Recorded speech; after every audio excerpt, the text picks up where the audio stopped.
우리 성경 볼게요. 출애굽기 17장. 출애굽기 17장.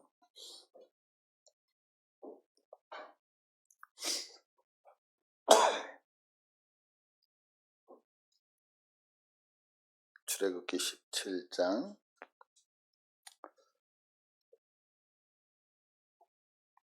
9절부터 제가 읽습니다. 9절. 모세가 여호수아에게 이르되 우리를 위하여 사람들을 택하여 나가서 아말렉과 싸우라.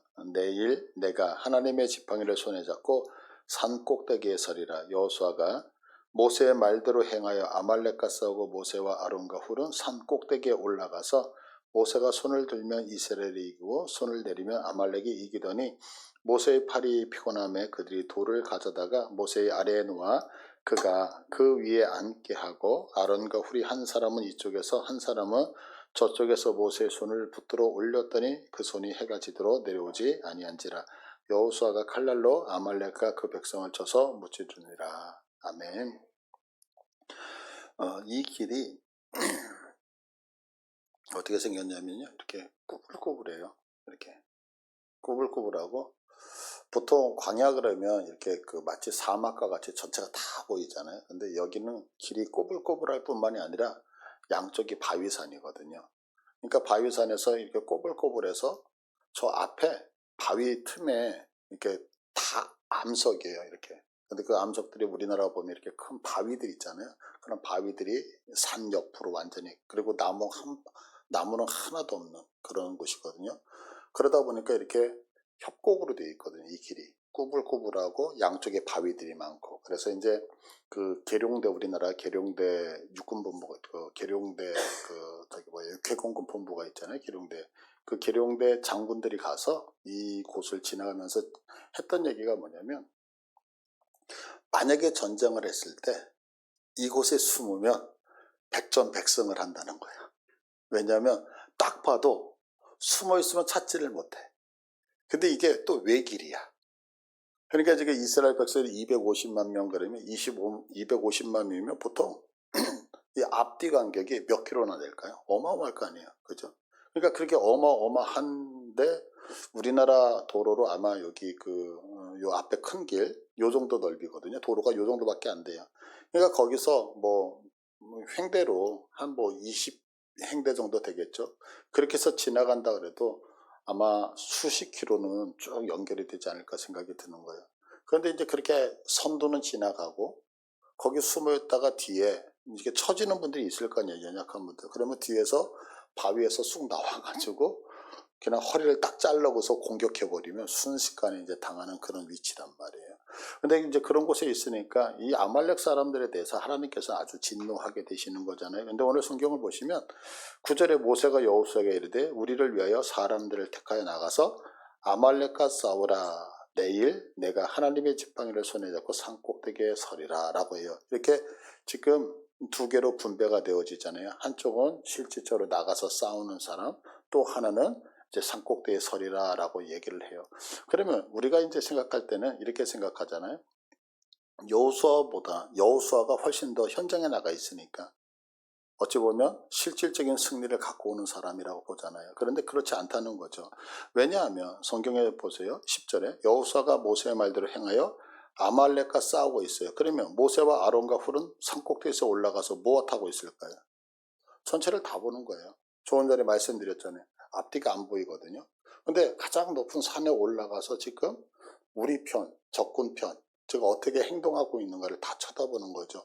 그러면 우리가 막연히 그냥 생각할 때에 모세가 이렇게 손을 들고서 저 밑에서 싸우고 있는 현장은 쳐다보지도 않고 그냥 하나님 앞에 손 들고서 주님 도와주세요 막 그러면서 우리식으로 그냥 막 통성으로 기도했더니 하나님이 강하게 역사하셨고 이제 힘들어서 손이 내려가니까 졌다 이렇게 생각할 수 있잖아요. 근데 저는 그렇게 보지 않거든요. 왜냐하면 산 위에서 보면은 지금 저쪽 앞에 한눈에 다 보일 거 아니에요. 제가 지금 강단에서는 여러분들이 다 보이잖아요.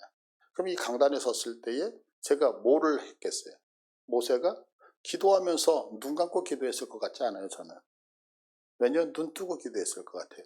눈 뜨고 기도하면서 지금 여호수아하고 아말렉 군사들이 싸울 때에 지금 여호수아가 지고 있다 그러면 손을 들어서 그쪽을 향해서 하나님 저쪽을 도와달라고. 마치 천군 천사가 있어서 누군가 후방에서 지원하는 것처럼 또 이쪽에서 승리하고 있으면 그래 더 잘 싸운다 잘 싸운다 그러면서 우리 식으로 아무 생각 없이 그냥 하나님을 향하여 부르짖는 그런 기도가 아니라 그 오랜 시간 동안 전쟁을 하고 있는 시간 동안 마치 그 최고 사령관이 그 싸우고 있는 전시의 상황을 모든 거 한눈에 보면서 이렇게 저렇게 하면서 응원하면서 힘을 주는 그런 역할이 아니었을까 생각을 하는 거예요. 그러니까 이게 기도가 우리가 생각할 때 그런 현장을 보지 않고 기도를 하면 그냥 아무 생각 없이 우리 식으로 그냥 눈 감고 막 기도하는 것 같지만 그게 아니었고 현장을 다 보는 가운데서 지금 손을 들면서 지금 우리 황재호 집사님 하나님 도와주셔야 됩니다.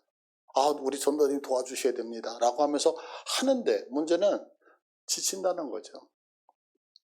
그래서 여기서 손을 들었을 때 자리에 앉으세요. 자, 아론과 우리 이쪽 서 그래서 내가 손 들고 있으니까 내려가기만 해만 죽어. 뭐 이런 식으로 손 기부스 해가지고 딱 세워놓고서 그러니 이제 모세는 피가 안 통해가지고 죽었더라. 뭐 이렇게 나오겠죠. 성경에는. 그런 내용이 아닐 것 같은 거예요. 그러니까 이 성경 내용을 그냥 이렇게 두 손 들어 그런 얘기가 아니라 팔이 힘들다라고 하는 것을 우리 시객에서 지금 여기 성경에 보면 자 9절의 마지막 부분에 하나님의 지팡이를 손에 잡고 산 꼭대기에 서리라 이렇게 얘기하잖아요. 그러면 하나님의 지팡이가 뭐냐면 하나님의 능력의 지팡이잖아요. 능력의 지팡이를 가지고서 계속해서 지시하면서 뭔가를 했겠죠. 이런 기도였다고 생각을 하셔야 된다는 거죠. 그죠? 그러면 이제 오늘 이 말씀을 가지고 우리가 한번 생각할 수 있는 게 있죠. 그게 뭐냐면 현장에서 나가서 싸우는 사람의 승리는 누구 때문에 이긴다? 뒤에서 기도해 주는 다색에서 지시해 주는 사람에 의해서 이기는 거죠. 그러면 하나님의 능력의 손을 가지고서 싸운다라고 하는 얘기는 뭐냐면 모세가 막연히 싸운 게 아니라 전세를 보면서 하나하나 하나님의 도우심을 간구했다는 얘기죠. 그러면 조금 전에 얘기했던 것처럼 우리 여기 조명욱 집사님을 보고 집사님 한 분을 놓고서 구체적으로 얘기했을 거 아니에요. 왜 지금 여호수아가 싸우는 현장을 보면서 지금 저쪽에서 누가 싸우는데 우리 적군이 막 죽어나가. 왜 아군이 죽어? 그러면 하나님 저쪽을 지켜달라고. 또 우리 황재호 집사님 같이 저쪽을 이렇게 구체적으로 하나하나. 그러니까 기도라고 하는 것은 막연하게 그냥 나의 정성을 가지고서 부르짖는다고 해서 승리하는 것이 아니라 정확하게 무엇을 영적인 것을 파악을 하고 나서 이제 우리 교회가 임직을 해요. 임직을 한다라고 하는 것은 지금처럼 이제 분산되어지는 거, 업무가 나눠진다는 거잖아요. 그래서 누군가는 오늘처럼 찬양을 할 땐 찬양, 전도할 때는 전도, 기도하는 사람이 있으면 기도, 자기의 분야가 다 있는 거거든요. 그래서 그것이 하나님 안에서 하나의 지체가 되어져서 아름다운 몸을 만들어가는 유기체가 되어질 때 교회는 온전하게 자라는 거거든요. 그러기 위해서는 이제 우리가 기도를 해야 되는데 그럼 어떻게 하느냐? 구체적으로 기도를 해야 된다는 거죠. 그러면 이제 우리 교회에서 제일 약한 것이 무엇이냐라고 하는 거예요. 약한 것이. 그러면 이제 우리 교회에서 지금 하고 있는 것이 뭐냐면 전도 열심히 잘하고 계셔요. 저는 어느 교회보다도 우리 교회가 열심히 한다고 생각해요. 오늘 전도사님이 전도하고 있는데 제가 딱 가로챘거든요. 그래서 제가 전화번호를 받았어요. 그랬더니 자기도 끼워달라고 안 끼워줘요. 그래서 오늘 아까 이제 들어와서 그분하고 연락했는데 여기 또 마침 금강아파트 사는 신혼부부더라고요. 그러니까 막 끼워달라고 안 끼워줘요. 나가면 이제 재밌어요. 근데 너무 감사한 게 이제 우리 전도 나가면은 아까 여유가 있잖아요. 그죠?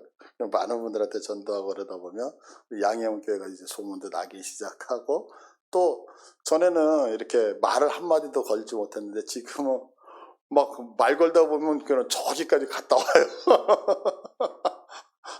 그래서 재밌는 얘기 해드릴까요? 전화번호 받아오라 그랬더니 우리 전도사님은 전번호를 주고 와. 주고 오면 제가 막 뭐라고 그러거든요. 이 전화번호 뺏기고 왔느냐고 도리어 받아갖고. 근데 요즘은 전화번호 되게 많이 받아와요. 그죠? 정말 전도 잘하세요. 그렇게 하는 것 같아요. 이게 전도 잘 되어지는 거예요. 이제 이렇게 가시면 되는 거예요. 근데 이제 또 한 가지는 뭐냐면 우리 교회 이제 새로운 분들 많이 들어오시잖아요. 그런데 문제는 정착이에요. 정착. 근데 정착은 또 전도팀하고 또 다른 것 같아요. 왜냐면 전도 나가신 분들이 너무 바빠. 주일날 보면 우리 전도사님, 최인용 권사님, 또 엄 권사님 또 다 방에 들어가서 막 재정 보고 이러니까. 그러면 결국에는 우리들이 해야 돼, 또. 그거는. 역할이 달라지는 거죠. 그러니까 이게 취약점인 것 같아요. 제가 이렇게 하나 취약점 말씀드렸잖아요. 그래서 우리 교회 오늘 이제 임직을 통해서 집중해서 기도할 텐데, 이제 앞으로 우리 장로님이 세워지고 나면 저 혼자 교회 생각하고 고민했던 거를 분산시킬 수 있잖아요. 같이 고민하고 우리 성도님들이 생각하는 거, 이것도 이제 보완이 되어지는 것 같아요. 그러니까 이런 것들 하나하나를 생각하면서 우리가 한 50분 정도 하나님 앞에 기도했으면 좋겠어요. 기도의 제목은, 하나님 이제 임직을 하게 됐고 사람을 세운다는 얘기는 하나님이 그만큼 우리를 인정해 주시는 거잖아요. 그죠? 그러면 하나님 인정해 주시는데 그럼 무엇을 할 것인가? 우리 교회에 연약한 부분이 있어요. 그 연약한 부분에 지금 말씀드렸던 그런 세 가지 정착 문제, 그 다음에 또 하나는 뭐냐면 이제 구역 문제고요.